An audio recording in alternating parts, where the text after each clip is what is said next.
One of the Ma'amari Razal that bring out the amazing Maila of Matan Torah is found in Masechta Psochim. Rabbi Yosef, on the day of Shavuos, would say, Avdili Egla Tilsa, make for me a calf that's third born of its mother.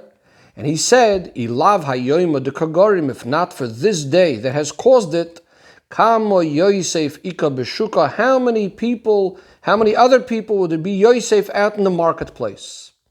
Says the Rebbe, from the questions that are on this statement is, number one, what does he mean with the expression hayoyma, this day?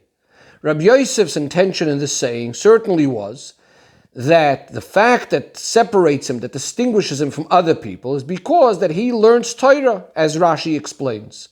So why is he sort of hiding or blocking this fact behind the words, Ilav hayoyma, if not for this day? Why isn't he just clear, Ilav Torah, if not for Torah, or something like that? Furthermore, since Rabbi Yosef means the Maila, the special quality of learning Torah, so that's actually not even connected to this specific day. The day of Shavuos, the day of the giving of the Torah, because learning of Torah happened even before Matan Torah, even before Vav Sivan. As the Razal tell us, Miyamei and Shalavi Seinu, from all the days of our Avos, there was always the concept of yeshivos by them. When they were in Mitzrayim, they had a yeshiva. Avraham Avinu sat and learned in yeshiva, and all the Avos. So why is Rabbi Yosef connecting his learning Torah specifically with Hayoima, with this day of Shavuos? We also need to understand, what does he mean by adding the words, the Kagorim, if not for this day that would have caused it? Seemingly it would have been enough just to say, Ilav Hayoima, if not for this day.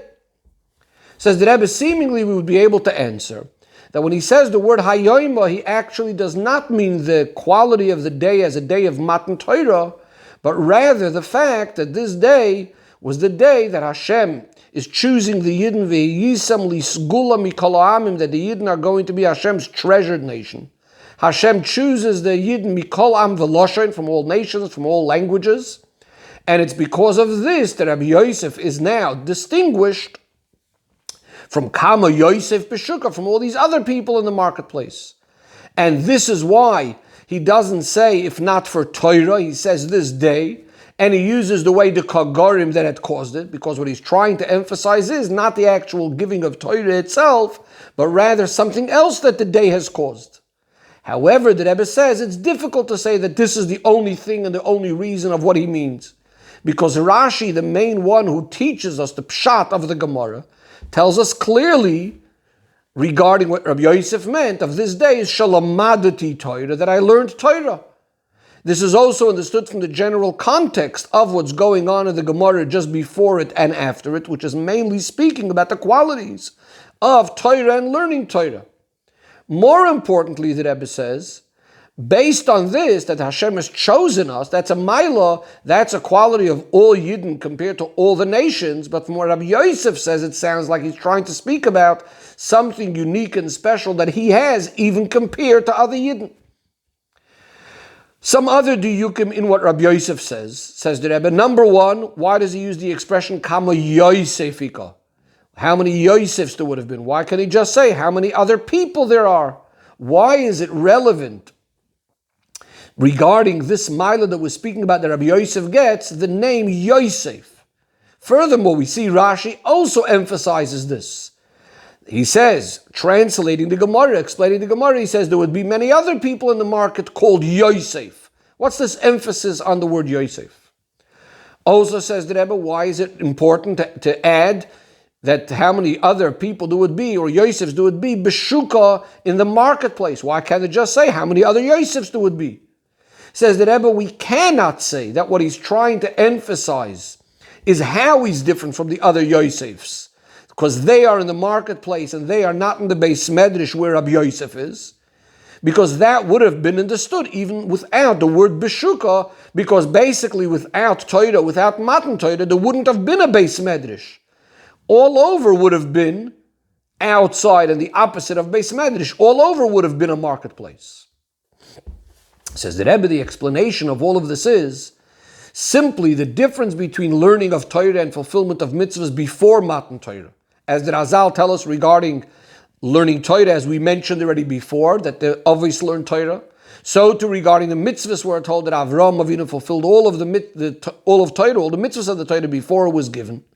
So what's the difference before Matan Torah and after Matan Torah? That before Matan Torah, the fulfillment of the mitzvahs was in a way of Einoi Mitzvah V'Oisa, we weren't commanded to do it, and yet we did it. And after Matan Torah, you didn't get the special advantage of Mitzvah V'Oisa, of being commanded and doing something. What is this idea? What's the Chiddush of Mitzvah V'Oisa after Matan Torah? It's not only as far as the person is concerned, the person doing the mitzvah, that he is going to get more reward because he was commanded.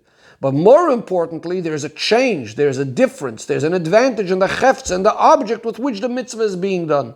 That is, before Matan Torah, since the mitzvahs were only coming because the person is deciding to do it, it's with a person's own power, with a person's own abilities. It's not coming because he was commanded by the Creator, by Hashem. So the actions of his mitzvah is not able to affect a change in the very essence of the object, of the way it is, the way Hashem created it. In other words, it cannot become what we call a chefza shel mitzvah, an object of a mitzvah. The change that's able to happen is only as far as the person is concerned. In other words, he did something that's a mitzvah, but it didn't change and affect the object itself. However, after Matan Torah, when we were commanded by Hashem through a mitzvah saseh or through a mitzvah sloi saseh, so now we have the chidush, what the mitzvah is achieving, also in the object of the mitzvah, that when Hashem commands the person to do something, he has the ability to now change, impact the object with which he's doing the mitzvah or the Aveder Rachmana Litzlan. Says the Rebbe, when a Yid is Makayim a mitzvah saseh, this means that this person did a mitzvah now, and he achieved something in the object that it becomes a chefza shel mitzvah. It becomes an object of a mitzvah. Similarly, by a loisasa, if he does Rachmana Litzlan and Aveira, so the effect of the Aveira is not only in the person that he has done something wrong, but he also did something with the object, and the object was now changed and became something despicable, something disgusting. Says the Rebbe, from this we understand, as explained elsewhere at length, why it is that Avraham Avinu, when he wanted to make Eliezer swear with a chayfetz shel mitzvah, holding on to an object of a mitzvah, he says to him, Simno yadcha tachas yirechi, put your hand under my thigh, which in other words, this is connected to the mitzvah of milah. Seemingly this would be opposite of tznius. And the question is, if Avraham Avinu fulfilled all of Torah, then seemingly he would have had other objects of mitzvah with which he could have placed the oath on Eliezer. But the explanation, as I said before, since the fulfillment of mitzvahs by Avraham Avinu wasn't coming because of Hashem commanding him, but because of himself, so he didn't have the ability to change the object of the mitzvah to become a chefza shel mitzvah. The only exception to this was the mitzvah of milah, for which he had a direct and clear tzivui from Hashem, and therefore that was considered, that became a chayfetz kaddish, a holy object. Nevertheless, the Rambam actually tells us we don't do the bris because Avraham Avinu alav hashalim circumcised himself and his family, but because Hashem commanded us to do this through Moshe Rabbeinu, that we should have a bris. Now, you might ask, Hashem told Avraham Avinu also, you and your children for all generations. So why are we not doing it because of Avraham Avinu? Because the real shleim was the full impact of the kedusha of an object, even of mitzvahs milah, is really only after Matan Torah. Different to Avraham Avinu, even more than Avraham Avinu. And one of the reasons, as the Rebbe we can explain, is because you cannot compare a command that Avraham Avinu has in Nevuah to a mitzvah, individual mitzvah, to an individual person, to the commands that come from the Eibishter by Matan Torah through Moshe Rabbeinu, that was given when all the Taryag mitzvahs were given to all of the Yidden. It's obviously going to be on a much higher level. Says the Rebbe, this now is the explanation of what Rav Yosef said, Ilav hayoyma de kagorim kama Yosef b'shuka. What he's saying is, if not for this day of Matan Torah, yes, we would have learned Torah, we would have done mitzvahs. And the general idea of Torah and mitzvahs is a concept of Yosef, meaning it's a haisafa in Kedusha, more than the world is and has on its own. However, the kama Yosef, meaning the effect, the haisafa, of Torah and mitzvahs before Matan Torah is in a way that the world itself doesn't really change. The world itself remains a shuk, remains a marketplace. It remains just like before we learned Torah or did a mitzvahs. It remains a Rishus HaRabim, a place, in other words, outside the domain of Hashem, just like it was before the fulfillment of the mitzvahs. Because the act of the mitzvah and the effect of the mitzvah was only on the person, but it didn't really change the world itself, that the world should become a chefza de kedusha, as I said before. But hayoima, it's specifically because of this day that Hashem now commanded for Torah and mitzvahs. Now there's a Yosef, there's a Hisafa, there's an addition, there's a change, that the world itself is no longer remaining like in the status, in the level of a shuk. The pu'ula, the effect of the Hisafa of Limud HaTorah and Kiyam HaMitzvahs is not only in the person himself, and that the world remains a shuk, remains a market like before, but rather the metzias of the shuk itself, of the market itself, of the outside world itself, was now transformed into a chefetz, into an object of a mitzvah, and to a mokim kaddish, etc. Says the Rebbe, based on this we could also understand, Rashi says, about Rabbi Yosef, he says, Shalamadati Torah, that I learned Torah, v'nisrei mamti, and I was elevated. And the question is, where is Rashi getting these words from? Where does Rashi get that Rabbi Yosef also meant this idea that I was elevated? Simply what he's saying is, I learned Torah, and I'm different from all the other people in the marketplace that don't learn Torah. But based on what we said, says the Rebbe, it's understood. Just like the chidush of Hayoima, of this day, in mitzvahs, even though they did mitzvahs before, but the fact is that now the mitzvah is changing, that the object becomes an object of a mitzvah. So too with learning Torah. That even though a person was able to learn Torah before Matan Torah and able to understand the Chachma of Torah and acquire the words of Torah, nevertheless, it didn't really make such a change around in the person himself, so to speak, in the Chefza, that the person himself was changed to become transformed before Matan Torah. Whereas through Limud HaTorah, after Matan Torah, the person himself is transformed. V'nisrei mamti, I was elevated. The person that learning himself became now, so to speak, a higher sort of chefza. Says the Rebbe, now we could go back to Rabbi Yosef's expression when he says that this Yoima Kagorim caused it. What does he mean by causing it? In other words, when we speak about what Hayoima achieved, what the day of Matan Torah achieved, there's another idea as well. And that is, before Matan Torah, there was no geder of isur or mitzvah on an object itself. In other words, there was only a command to the person, but on the world itself, you wouldn't say about a certain thing that it's a forbidden object or a permitted object. There's a person gets a command to do something or not to do something. After Matan Torah, even before the person goes ahead and does it, or the positive mitzvah or the isur chas v'shalom, there's already in the world objects that we refer to them. We say this is a chefza of a mitzvah, this is an object of a mitzvah, that a mitzvah will be done with it. Or it's asur, the object itself is an object of isur. The Rebbe says something similar to this, we could even find within, before Matan Torah itself, we could also find this sort of distinction a little bit. The Rebbe says one of the explanations of why it is that Avraham Avinu did not fulfill the mitzvah of Milah before he was commanded, even though we say Avraham Avinu fulfilled all of Torah, says the Rebbe, since he was not commanded for the mitzvah of Milah, so in the mitzias of Torah, in other words, in the way Torah views it, there was no geder even of an arla. This skin that's covering over didn't have a separate geder being called an arla. In other words, there was nothing of this mitzias of an arla. And therefore, it's not even possible to say that you could be mal, you could circumcise the arla. It's as if you're just cutting just regular skin. There is no, the mitzias of the skin itself is no different to any other part of the skin. Now the Rebbe says, even though you might say that there's something similar by matzah and the like, that there's no geder of matzah, and other similar mitzvahs that would be like that. However, the Rebbe says there it's a bit different. Because at the end of the day, you do find, and yet we say that Avraham Avinu ate matzah and fulfilled the other mitzvahs and his children, etc. So the Rebbe says the explanation is because over there, at least, there is a concept of achilas mitzvah. In other words, there's a concept that Avraham Avinu does eat. And there's different kinds of eating. There's the eating of bread. There's the eating of the ben habakar, like we find by the achnasas orchim of Avraham Avinu. In other words, there is a concept of eating. So the question is whether he's eating, whether the matzah itself is considered an object of a mitzvah. But the concept of eating we find already by Avraham Avinu. and eating to do with a mitzvah. And generally the idea of tzedakah applies already to Avraham Avinu, and tzedakah could include also clothes and house and so on. In other words, so the general idea exists already. So the question is just whether this thing has an gather of a mitzvah. Whereas when it comes to Milah, as what we were just saying, is that the whole concept of the Arla didn't even exist as far as a separate mitzvah. And therefore the Milah on that Arla also can't exist.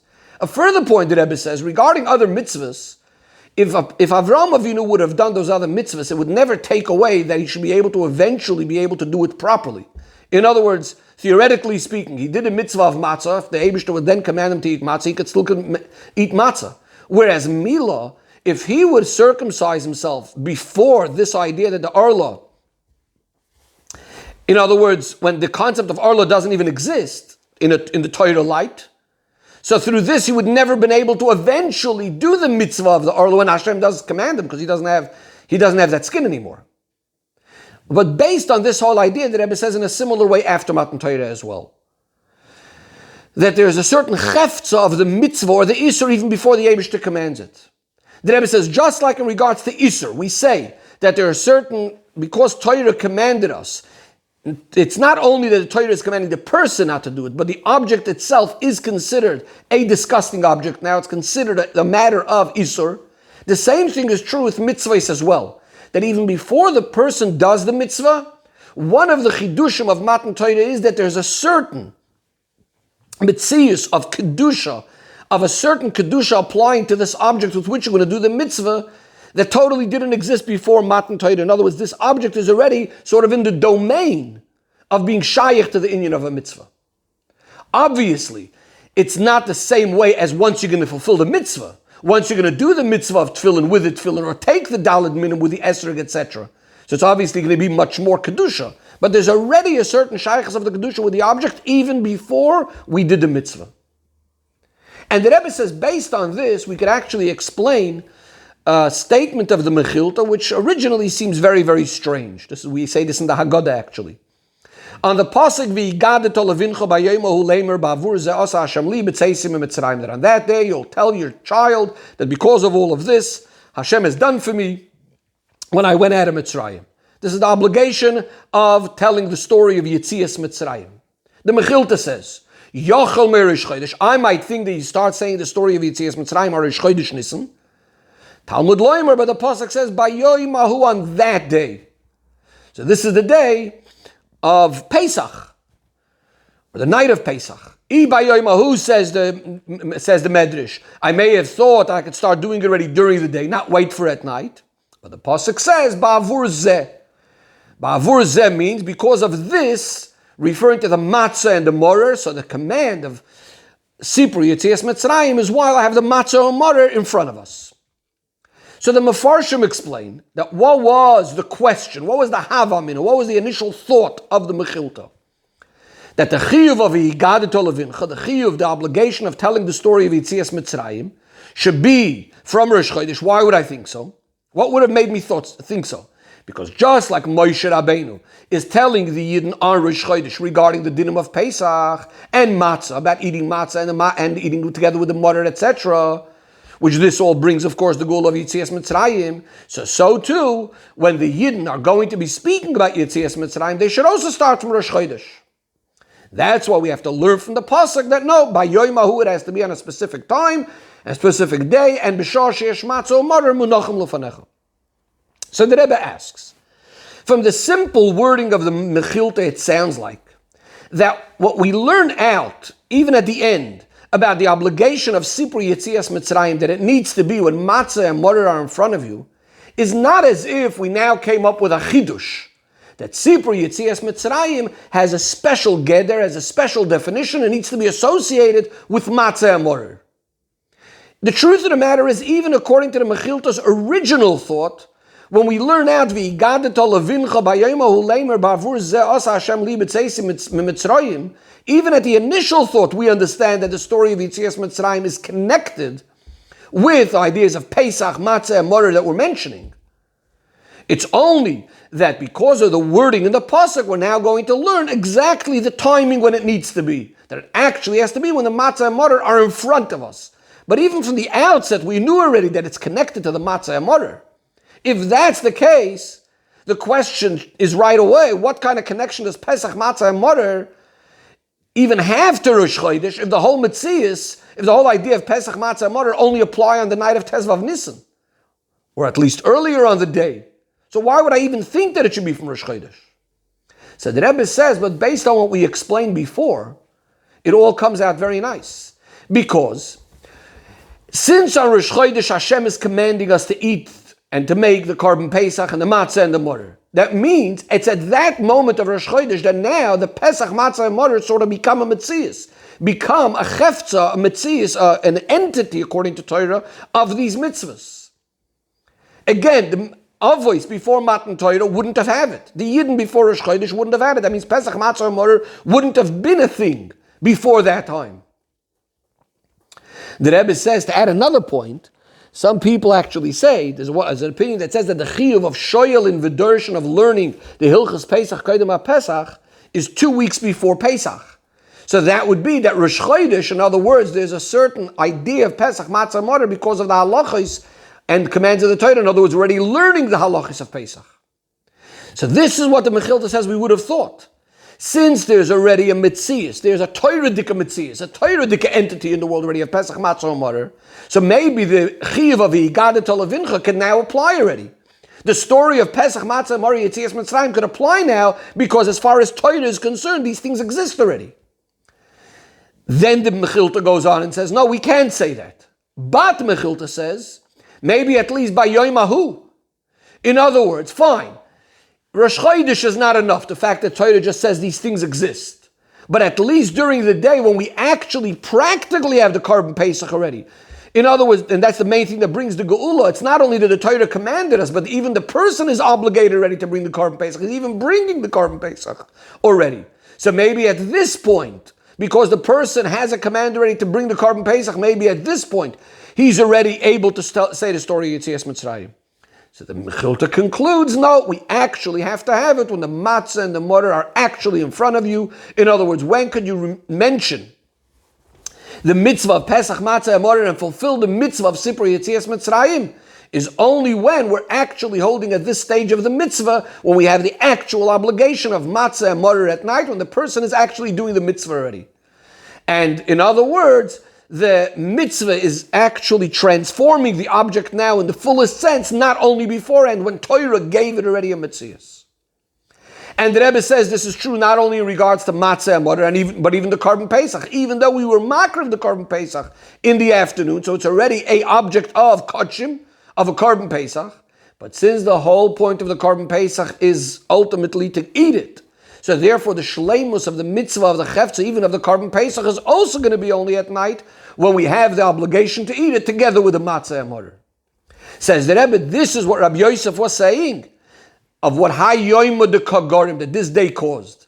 The simple meaning of the word gorim, of something causing something, that means it's not coming in a direct way, the effect, but it's coming in a way that something caused something else. So too in our case. As said before, the fact that Rabbi Yosef is being lifted up, that he's being a transformed person, that's going to happen through learning Torah and doing the mitzvahs practically. That's going to happen when you actually do the mitzvah.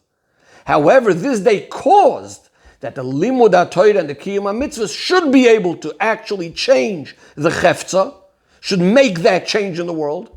And what this really means is two things. Number one, in other words, that now in the world we already have a chefza of a mitzvah or an avera in the world. In other words, we have certain objects that are a keli with which we're going to be able to do a mitzvah with them or through them.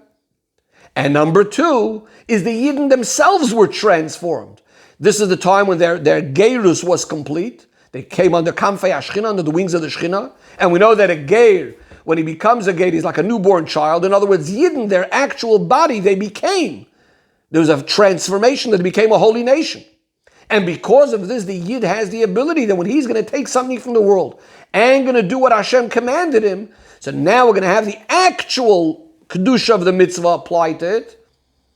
The Hoisafa, the Yosef, that from the shuk, as we said, the marketplace itself should now become a holy place or a holy object. And so too by a Yid himself, that when he learns Torah practically, there's now going to be a transformation that he is going to be lifted up in addition to this holiness that he has anyways. Says the Rebbe, we still need to understand why is it and how come it is that this Mile of Matan Torah was only being said first by Rabbi Yosef. Now the Rebbe says, as far as the Amoyroim that came after Rav Yosef, this is not a question. Once Rav Yosef said it, once Rav Yosef revealed it, so obviously they don't need to say it.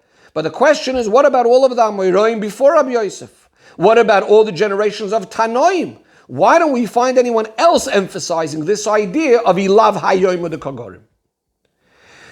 So the Rebbe explains, in regards to this chidush of Hayoim, that because of the tzivui of Hashem, there's a chidush in the inyan of mitzvahs, and so too regarding prohibitions, that even in the object itself, the following question could come up. Is this chalois of the chefza, this idea that an object could be changed, is this only if the person is actually commanded to do it? In other words, it's only because of the command that he has to fulfill the mitzvah or not to do the aveira. So now, this object could be considered an object that can be made holy or not. If it's related to a person, again, that's mitzvah v'oisa. But someone that does not have a tzivui would not be able to impact that object in the same way. So, which way do we say?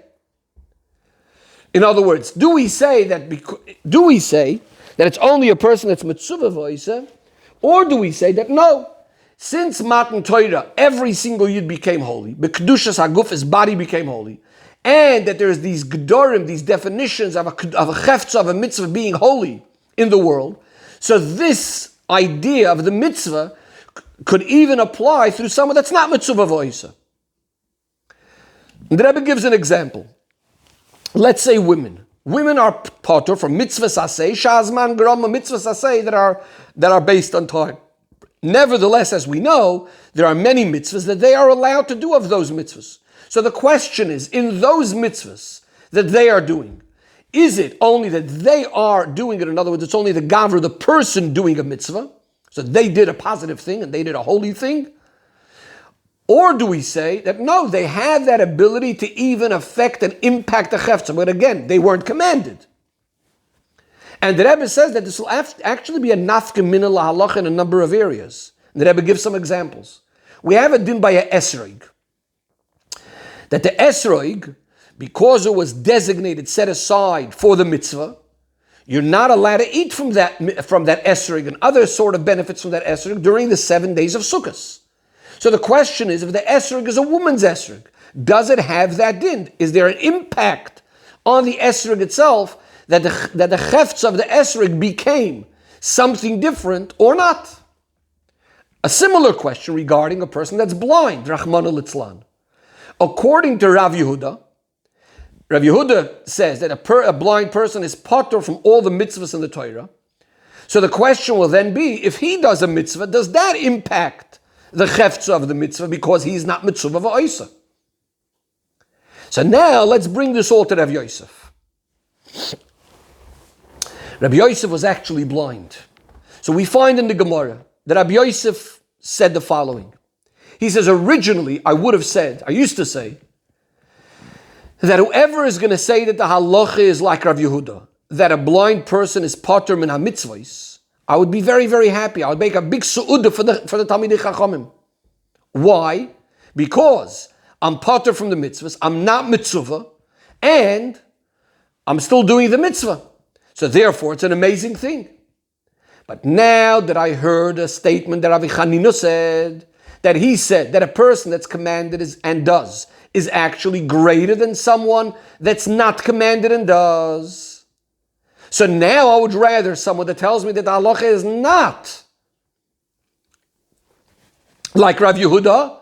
In other words, because I would rather be mitzvah v'oisa. So if someone's going to tell me that the halacha is not like Rav Yehuda and a blind person is obligated to do the mitzvahs, then I would make a big feast for the Talmidei Chachamim. Because then I'm considered mitzvah v'oisa, I'm commanded, and therefore I get more reward. What do we see from this? Number one, we see that Rav Yosef is in doubt whether the halacha is like the Chachamim, like the Rabbanan that say that a blind person is actually chayiv in mitzvahs, or is it like Rav Yehuda that he's potter from mitzvahs? Number two, when he says, who's going to tell me that the halacha is like Rav Yehuda, And based on that, whether I'm Mitzuva v'oisa and so on and so forth, it sounds like Rav Yosef is of the opinion that according to Rav Yehuda, the blind person wouldn't be obligated in mitzvahs at all, not even midrabanan. And that's why he would be so excited if someone would tell him that the halacha is like Rav Yehuda. So what do we understand from this? That it's, and this helps us understand now that it's specifically Rav Yosef, the one that said, Ilav hayoyim de kagarim kama Yosef b'shuka, and the tremendous chiddush over here. What's Rav Yosef saying? The chiddush of hayoyim, that Yidden were sanctified with a kedushas haguf, and that it became now a geder, a definition of an object of a mitzvah because of the command of the Eibishter. This is what's causing that even a blind person, like Rabbi Yosef, when he learns Torah, he is elevated. There's a shinui in himself. And so too when he does the mitzvahs, even though he is not mitzvah v'oisa according to this opinion, nevertheless he could impact the object. Because after Matan Torah, this is an object of a mitzvah, this is a maisa of a mitzvah. And this is why Rabbi Yosef specifically is the one that's excited about this. However, the Rebbe is not completely satisfied with this. The Rebbe says it's still not 100% smooth. Since the geder of the chefza, with which we do is obviously, why is it a geder of a mitzvah and holiness? Because of the command of the Eibishter. So it would make sense to say, seemingly, that the limud ha-Torah and the kiyum mitzvahs of someone that's mitzvah voice that's commanded and does it. So the actual idea that this object applies to kedusha is connected to kedusha. The kedusha applies to it, and it's connected is going to be much more than by a person that's not commanded. But what from Rabbi Yosef is saying, it sounds like he's trying to uplift and speak about how great his limud ha-Torah and mitzvahs are in connection to the object of the mitzvah, not only that he too could do it, although he can't do it perfectly. It sounds like he's obviously speaking about the greatness of all of Torah and mitzvahs, and it applies to him equally. The question is also that really one of the questions we had before are not completely answered, and that is, even if what Rav Yosef is saying Ilav hayoyim de kagarim is connected to the fact that he's blind, we could still ask. Rabbi Yosef is not the first blind person either. Amongst the Tanoim and Amoraim, there were other blind people. For example, the Rebbe says we find Bava ben Buta was a Tana that was blind. So why is it that we don't find a previous Tana or Amoira that was blind should say this idea of Hilav Hayoima?